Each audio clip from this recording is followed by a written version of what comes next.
కళ్ళు మూసుకున్నట్లయితే ప్రార్థన చేసుకుందాం.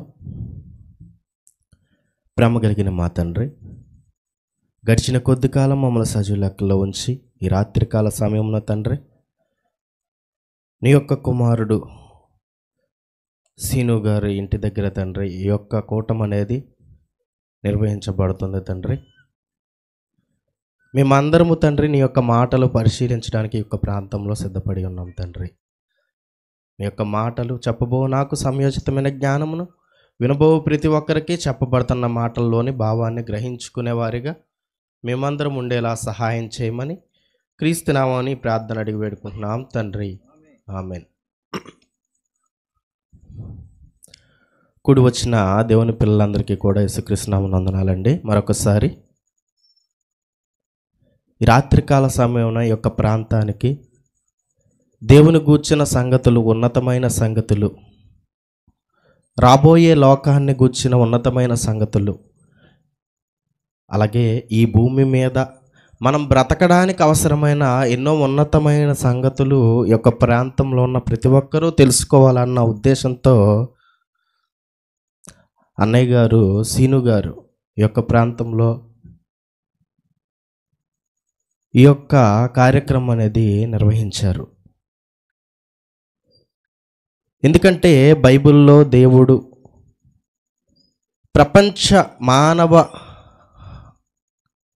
ప్రతి ఒక్క మనిషికి అవసరమైన ఎన్నో ఉన్నతమైన సంగతులను ఆయన రాయించాడు మన కోసం. ఇదిగో ఈ భూమి మీదకి వచ్చిన మనిషి, ఇదిగో ఇతను ఏ కార్యాలు చేయాలి, ఎలా బ్రతకాలి, ఏ పనులు చేయాలి, ఎలా ఉంటే ఇతని జీవితం బాగుపడుతుంది, ఇదిగో ఎలా ఉంటే మరణించిన తర్వాత దేవుడున్న లోకం చేరుతాడు, ఎలాగ ఉండకూడదు, ఎలా బ్రతకకూడదు అన్న సంగతులను గూర్చి ఎన్నో విషయాలు మన పరలోకమందున్న కన్న తండ్రి అనే దేవుడు రాయించాడు. ఎందుకంటే ఈ భూమి మీద సాధారణంగానే మనం ఆలోచిస్తే ఏ వస్తువు గూర్చి మనం ఆలోచించినా, మనం కొనుక్కునే వస్తువు ఒక టీవీ కానీ, ఒక ఫ్రిడ్జ్ కానీ, ఒక ఏసీ కానీ, ఒక బండి కానీ, ఇంకా ఎన్నో రకరకాల వస్తువులు మనం కొనుక్కుంటాం కదా. ఈ కొనుక్కున్న వస్తువులు ప్రతి వస్తువు కూడా ఎలా వాడాలి, ఎలా ఉపయోగించుకోవాలి అన్నది ప్రతి ఒక్క వస్తువులో ఉన్న మాన్యుల్లో ఉంటుంది. అవునా అండి? ప్రతి ఒక్క వస్తువు, మీరు ఒక ఫోన్ కొన్నా, ఏది కొన్నా ఒక చిన్న బుక్లెట్ లాంటిది ఇస్తాడు దానికి. అందులో ఏముంటుంది? ఇదిగో ఈ వస్తువు ఎలా ఉపయోగించుకోవాలి, ఈ వస్తువుకు ఏమేం వాడాలి అన్నది ఆ మాన్యుల్లో రాయబడి ఉంటుంది. దాని ప్రకారమే, దానిని అనుసరించే నువ్వు వాడుకోవాలి. ఒక బండి కొన్నావు నువ్వు, ఆ బండి నడవాలంటే ఏం కొట్టించాలి? అందులో పెట్రోల్ కొట్టించాలి. డీజిల్ కొట్టిస్తానంటే కుదురుతుందా? కుదరదండి. ఎందుకు? దాని మాన్యుల్లో అది దేని ద్వారా నడుస్తుంది? పెట్రోల్ ద్వారానే అది నడుస్తుంది. అలాగే దానికి కూడా ఇదిగో నెలకో 2 నెలలకు ఏం చేయించాలి? సర్వీసింగ్ చేయించాలి. అంటే అది దాన్ని ఉపయోగించుకునే పద్ధతి, విధానం అని మనం అనుకుంటే, అలా వాడితేనే అది ఎక్కువ కాలం సక్రమంగా పనిచేస్తుంది. ఎందుకంటే అది తయారు చేసింది భూమి మీద ఉన్న మనిషి కాబట్టి దాన్ని ఎలా ఉపయోగించుకోవాలి, ఎలా వాడాలి, ఎప్పుడు సర్వీసింగ్ చేయించాలి, లేకపోతే ఏదైనా రిపేర్ వస్తే ఇదిగో ఏ కంపెనీకి సంబంధించిన వస్తువు రిపేర్ వస్తే ఆ కంపెనీ దగ్గరికి వెళ్ళే చేయించుకోవాలి. అంటే రిపేర్ వస్తే ఎక్కడ చేయించుకోవాలి, ఇవన్నీ మనిషి తయారు చేసినవి కాబట్టి మనిషికి తెలిసాయి. మరి మనం అద్దం ముందు చూసుకుంటున్న ఈ ఆకారం 6 అడుగులు ఎత్తు, 1.5 2 అడుగుల వెడల్పుగా కనిపిస్తుంది చూసారు ఈ ఆకారం ఎలా చూసుకోవాలి, ఎలా ఉంచుకోవాలి అన్నది మనుషుల్లో ఎవరైనా చెప్పగలరంటే చాలామంది వాళ్ళకి నచ్చినవి చెప్పేశారు. కానీ మనుషుల్లో ఎవరైనా తయారు చేశారు ఈ ఆకారాన్ని, ఈ నిర్మాణాన్ని? ఆలోచించండి. ఇదిగో ఈ యొక్క మానవ దేహాన్ని మనుషుల్లో ఎవరైనా తయారు చేశారా? లేదు కదండి.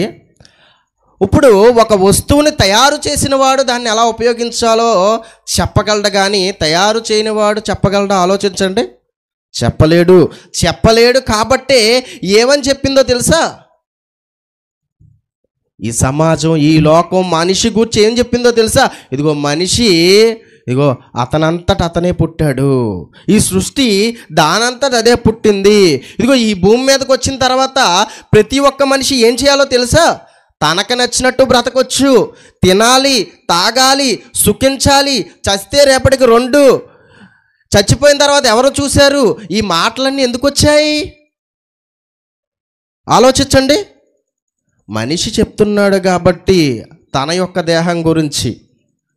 ఏమంటే మరి ఎవరు చెప్పాలి? ఇదిగో ఈ దేహాన్ని తయారు చేసిన ఆయన చెప్పాలి ఈ భూమి మీద ఎలా బతకాలో. ఎవరు ఈ దేహాన్ని తయారు చేసింది అనగానే ఆదికాండము 2:7 మనకు కనిపిస్తుంది. ఈ భూమి మీద ఉన్న ఎవరిని అడిగినా ఇలాంటి అజ్ఞానపు మాటలే చెప్పడం మనకు కనిపిస్తుందండి. కానీ ఎవరు తయారు చేశాడో, ఆ తయారు చేసిన ఆయన ఏం చెప్పాడో మనకు తెలిసిన జ్ఞానమే. తయారు చేసిన వారికి అన్నీ తెలుస్తాయని మనకు తెలిసిన జ్ఞానమే.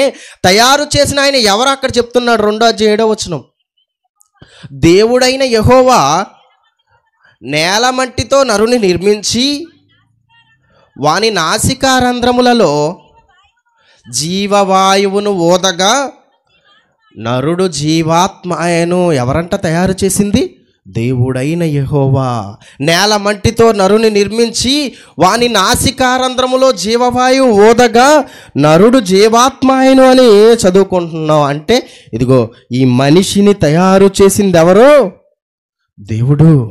అలాగే ఈ ప్రకృతి గూర్చి కూడా ఒక మాట మనకి కనిపిస్తుంది.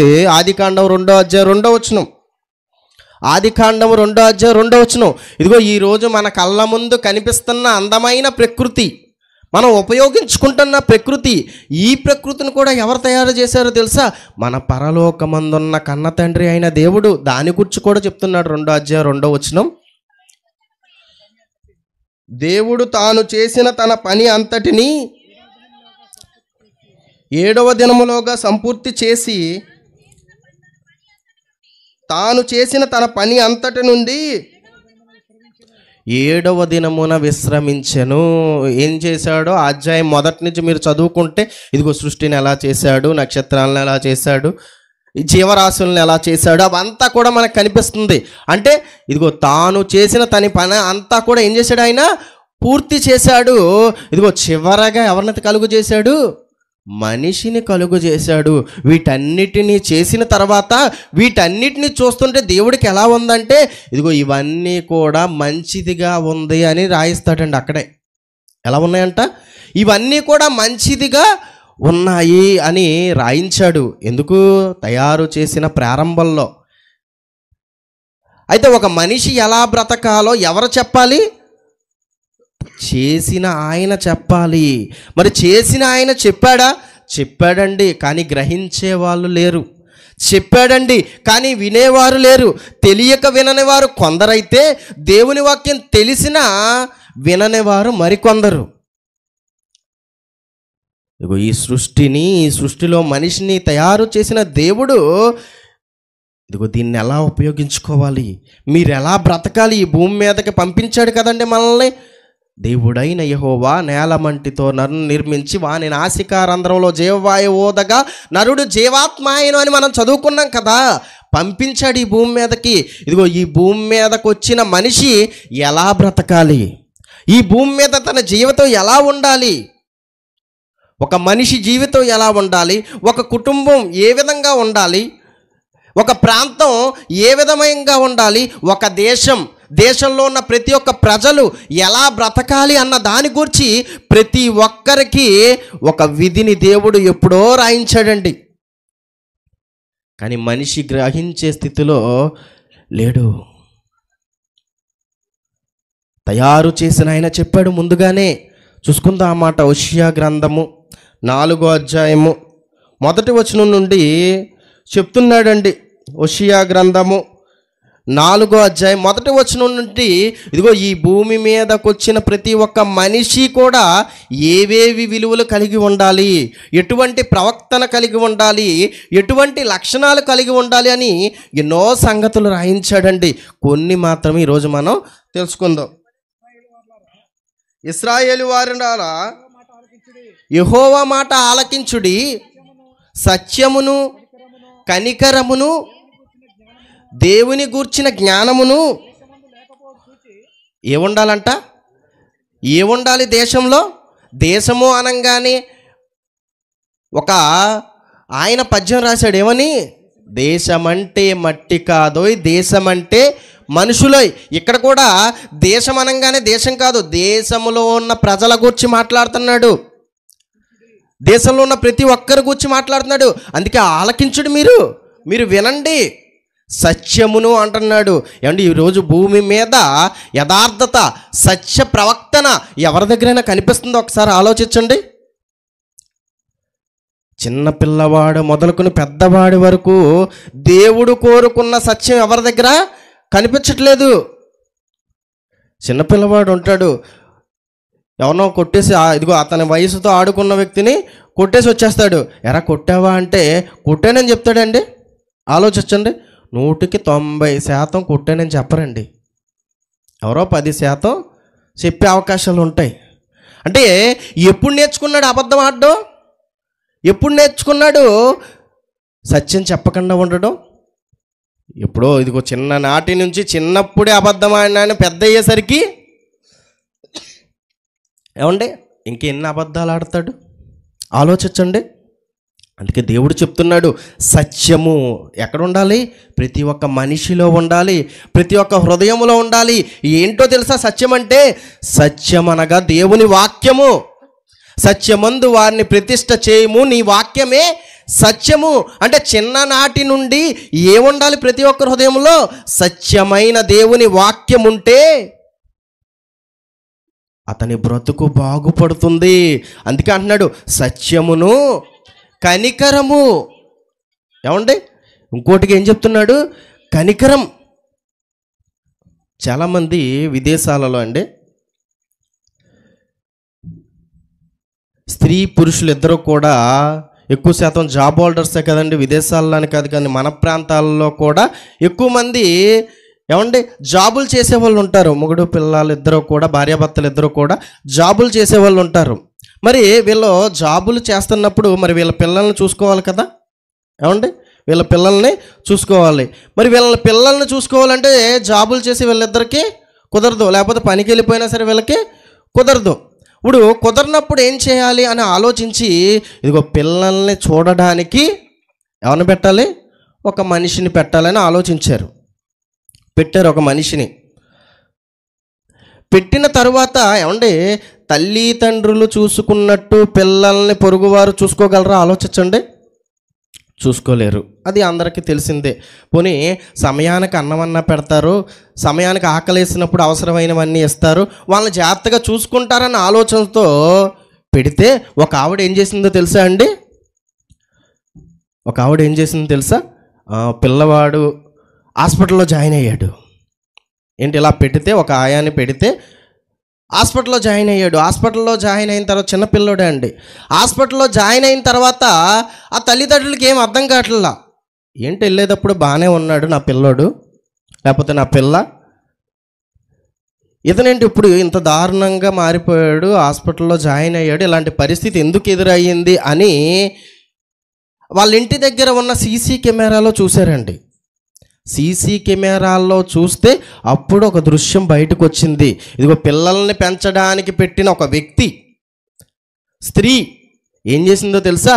ఇదిగో ఆ పిల్లవాడు ఏడుస్తున్నాడని, మాట వింటలేదని చితక్కొట్టేసి ఏమండి ప్రాణాపాయ స్థితిలో ఉండేలాగా ఆ పిల్లవాడి మీద ఎక్కి నుంచుంటుందండి. ఆవిడ లావుగా ఉంటుంది. ఎన్నోసార్లు వీడియోలో కొంతమంది చూశారు.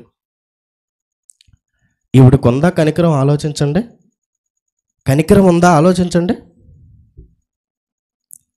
అంటే మనుషుల్లో కనికరం ఉంటుందా? ఆలోచించండి ఒకసారి.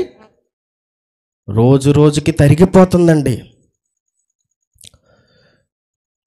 ఇంకొక భార్యాభర్తలు ఉన్నారు. భర్తకి తల్లి ఉంది. భార్యాభర్తలు ఇద్దరు కలిసి ఉన్నప్పుడు ఇద్దరు ఉన్నప్పుడు తల్లిని బాగా చూసుకుంటుంది. భార్య అత్తయ్య గారిని బాగా చూసుకుంటుంది, చక్కగా అన్నం పెడుతుంది, చక్కగా అవసరమైన బట్టలు ఇస్తుంది, చక్కగా ఆవిడికి అవసరమైనవన్నీ కూడా అందిస్తుంది. భర్త అనుకున్నాడు, పాపం నా భార్య నా తల్లిని ఇదిగో అత్తగా కాదు తల్లిగా చూస్తుంది అనుకున్నాడండి. డైలీ వెళ్ళిపోతున్నాడు, వస్తున్నాడు. ఒకానొక సమయంలో ఆ అత్తగారు లేకపోతే ఈయన యొక్క తల్లిగారికి గాయాలైనవి కొన్ని ప్లేసుల్లో. గాయాలైతే ఇతను ఏం చేశాడు అంటే సీసీ కెమెరాలు పెట్టాడు. సైలెంట్గా ఎవరికి తెలియకుండా సీసీ కెమెరాలు పెట్టి ఏం జరిగింది, ఎందుకు ఇలా గాయాలైనాయి, ఎందుకు ఈ దారుణం జరిగింది అని పెట్టి పరీక్షిస్తుంటే అప్పుడు ఇంకొకటి బయటకు వచ్చింది. ఈవిడ పరిచారం చేస్తుంది. ఎప్పుడు చేస్తుంది? ఇతను ఉన్నంతసేపే అవసరమైనవన్నీ ఇస్తుంది, ఇతను ఉన్నంతసేపే ఆహారం పెడుతుంది, బట్టలు ఇస్తుంది. ఎప్పుడైతే ఈయన వెళ్ళిపోయాడో ఏం చేస్తుంది? చితక్ కొట్టేస్తుంది.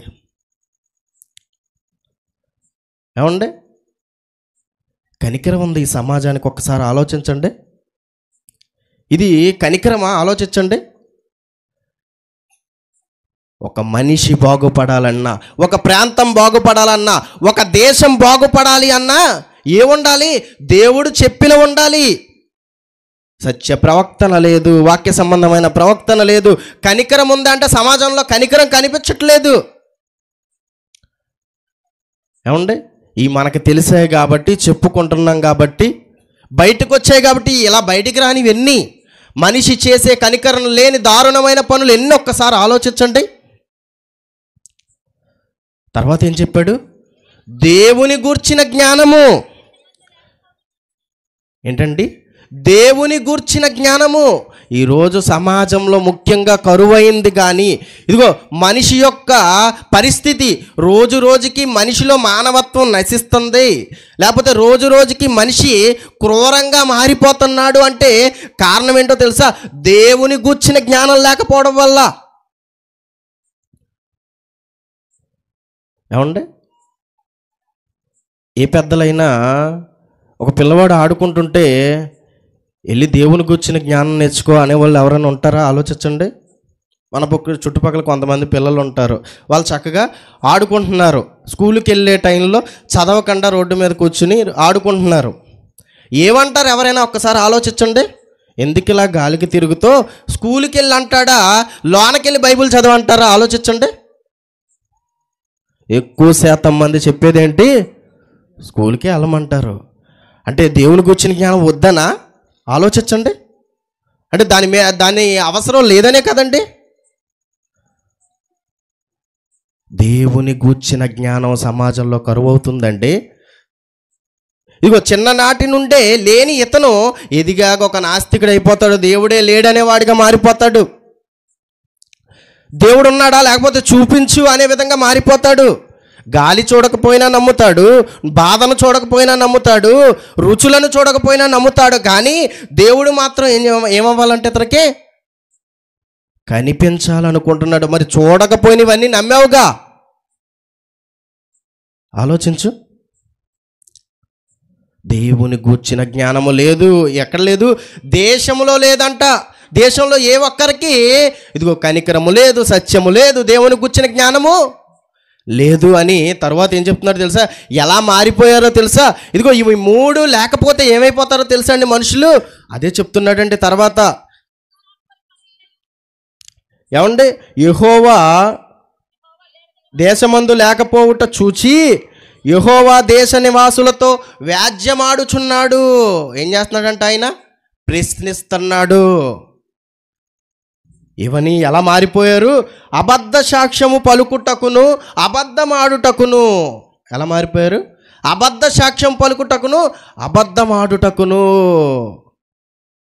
ఏమండి, ఈరోజు ఒక కోర్టుకి వెళ్ళి చూడండి, ఎన్ని అబద్ధ సాక్ష్యాలు. నిజ సాక్ష్యాల కన్నా అక్కడ ఉండే అబద్ధ సాక్ష్యాలే ఎక్కువ. దాన్ని ఆధారం చేసుకునే వాళ్ళు ఇంకా ఎక్కువ మంది కనిపిస్తుంటారు. ఏంటంటే ఇతను అబద్ధ సాక్ష్యం చెప్పారు, ఏమీ చేయరా అంటే ఇన్నేం చేస్తారు, ఏమీ చేయరా అంటారు. అక్కడ క్లియర్గా దొరికిపోయినా అబద్ధ సాక్ష్యం అని తెలిసినా ఏమీ చేయడానికి ఏమీ లేదు. ఎంతోమంది ఈ అబద్ధ సాక్ష్యాల వల్ల ఎంతోమంది ఈ రోజుకి జైల్లో అనుభవిస్తున్నారండి. ఎంతోమంది నేరస్తులుగా అనుభవిస్తున్నారు. ఎంతోమంది అబద్ధ సాక్ష్యం చెప్పేవారుగా మారిపోయారు, అబద్ధం ఆడేవారుగా మారిపోయారు. తర్వాత హత్య చేయుటకును. ఏమంటే ఇంతకాలమైంది, ఇంత టెక్నాలజీ డెవలప్ అయింది, ఎక్కడ ఏ దారుణం జరిగినా ఖచ్చితంగా పోలీసులు ఈజీగా తెలుసుకునే మార్గం ఉన్న ఈ కాలంలో హత్యలు జరగట్లేదో చెప్పండి? ఒకానొక కాలంలో సీసీ కెమెరాలు లేవు, సెల్ ఫోన్ ట్యాపింగ్లు లేవు. ఉన్నాయా? గత కాలం వెనక్కి వెళ్తే ఇవన్నీ ఉన్నాయా?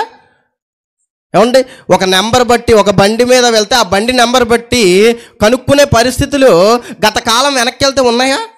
లేవండి. ఈరోజు మనిషి టెక్నాలజీ రంగంలో ఎంత అభివృద్ధి చెందాడు. ఇదిగో ఫింగర్ ప్రింట్స్ బట్టి ఇదిగో ఎవరు నేరం చేశాడో తెలుసుకోగలడు.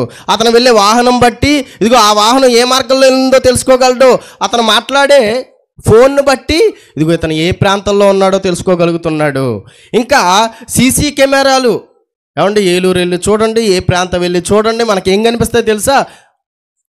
ముఖ్యమైన ప్రదేశాల్లో సీసీ కెమెరాలు మనకి కనిపిస్తుంటాయి. అంటే నువ్వు ఏ నేరం చేసినా ఏమైపోతావు? దొరికిపోతావు కదా. హత్యలు చేయడం మానేశారా? ఆలోచించడం, ఇంత టెక్నాలజీ డెవలప్ అయింది, హత్యలు చేయడం మానేశారా? దొంగతనాలు చేయడం మానేశారా? ఎందుకంటే దేవుని గుర్చిన జ్ఞానం లేదు కదండి మనిషికి. దేవుని గుర్చిన జ్ఞానం లేదు కదా.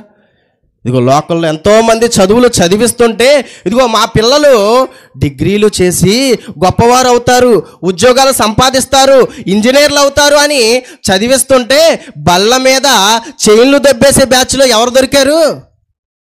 ఈ చదువుకున్న వాళ్ళే దొరికారు. కానీ తల్లిదండ్రులు ఎంత ఆశతో చదివిస్తుంటారండి హాస్టల్లో పెట్టి.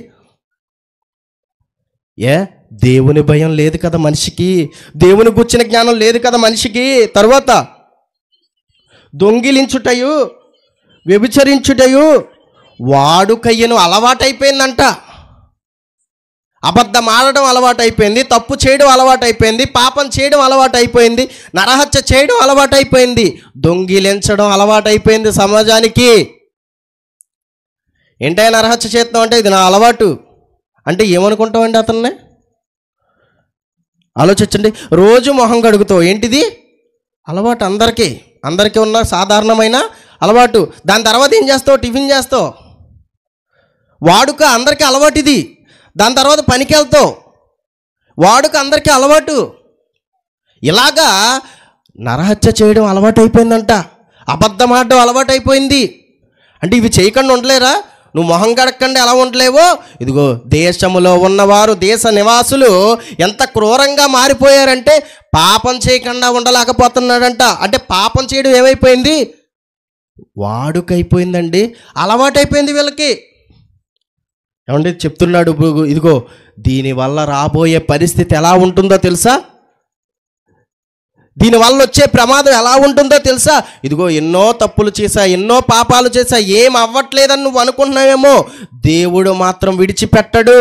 దేవుడిచ్చిన దేహంతో నువ్వు చేసిన ప్రతి ఒక్క పనికి కూడా ఏం చేయాలో తెలుసా? లెక్క చెప్పాలి. ఒక మనిషిగా చేసిన వదలడు, దేశంలో ఉన్న వాళ్ళందరూ చేసినా సరే దేశాన్ని కూడా వదలడని చెప్తున్నాడండి. యెహెజ్కేలు గ్రంథము 14వ అధ్యాయము 14వ వచనం. యెహెజ్కేలు గ్రంథము 14వ అధ్యాయం 14వ వచనం. ఏమండి 13వ వచనం. నరపుత్రుడా, ఏ దేశమైతే విశ్వాసఘాతకమై నా దృష్టికి పాపము చేసెనో దానికి నేను విరోధిని. ఎవరు విరోధంట? ఇదిగో సృష్టికర్త ఏ దేశమైతే నా దృష్టికి పాపం చేసిందో దానికి నేను విరోధిని అంటున్నాడు. మనిషి విరోధి అయితే తప్పించుకోగలవు, దేవుడే విరోధి అయిపోతే, సర్వశక్తుడే నీకు విరోధిగా మారిపోతే ఎక్కడికి వెళ్ళగలవు? ఎక్కడి నుంచి తప్పించుకోగలవు? ఆలోచించు. ఏ దేశమైతే నా దృష్టికి పాపము చేసిందో దానికి నేను విరోధినై ప్రాణాధారమగు ఆహారము లేకుండా చేసి కరువు పంపించి మనుషులను పశువులను నిర్మూలము చేయుదును. ఏం చేస్తాడంట ఆయన? ఇదిగో ఏ దేశమైతే నా దృష్టికి పాపము చేసిందో దానికి నేను విరోధినై ఇదిగో నీకు ప్రాణానికి ఆధారమైన లేకపోతే నీకు బ్రతకడానికి అవసరమైన ఆహారం లేకుండా చేస్తాను. ఆ దేశంలో పశువులు జంతువులు వాటిని నాశనం చేస్తాను అని దేవుడు చెప్తున్నాడు. అంటే ఎంత దారుణమైన పరిస్థితుల్ని మనిషి ఎదుర్కోవాల్సి వస్తుందో ఒకసారి ఆలోచించండి. ఇందాక చదువుకున్న మాట కూడా చూద్దాం. ఏమండి? హోషేయ గ్రంథము 4వ అధ్యాయం 3వ వచనమా?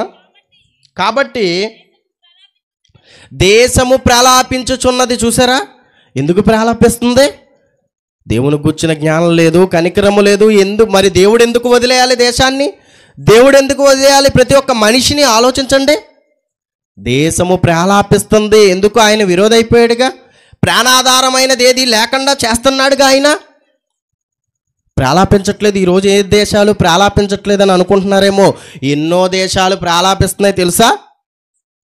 ఆకలితో ఎన్నో దేశాలు ఇదిగో ఈ రోజున్న కాలంలోనే ఇప్పుడు ప్రజెంట్ ఉన్న సిచ్యువేషన్లోనే ఎన్నో దేశాలు ప్రాలాపిస్తున్నాయి ఆకలితో.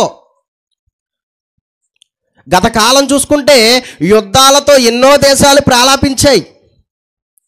ఎక్కడ పడితే అక్కడ గ్రానైడ్స్ వేయడం, ఎక్కడ పడితే అక్కడ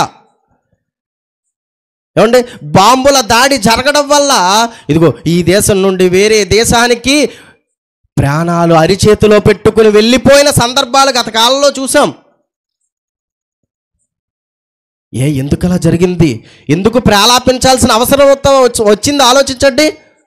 ఇదిగో దేశంలో దేవుని గూర్చిన జ్ఞానం లేకపోవడం వల్లే కదా, దేవుని గురించి తెలుసుకోకపోవడం వల్లే కదా, దేవుణ్ణి పక్కన పెట్టి ఇదిగో దేవుడు ఏదైతే వద్దన్నాడో నరహత్య చేయడం, వ్యభిచరించడం, అబద్ధ సాక్ష్యం చెప్పడం, ఈ కార్యాలు చేయడం వల్లే కదండి దేశానికి, ప్రతి ఒక్క దేశానికి ఆ యొక్క గతి పడుతుంది. ఆలోచించండి.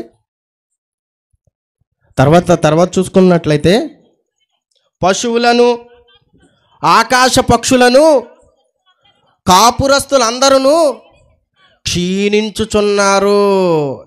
ఒక్కసారి ఏమండి కరోనా ముందటి కాలం గురించి మనం ఆలోచిస్తే కొంత బలంగా ఉండేవాళ్ళు అందరూ తెలుసా? ఏమండి మీకు ఏమైనా అనిపించిందా? కరోనా ముందు కాలంలో మన గురించే మాట్లాడుతున్నా.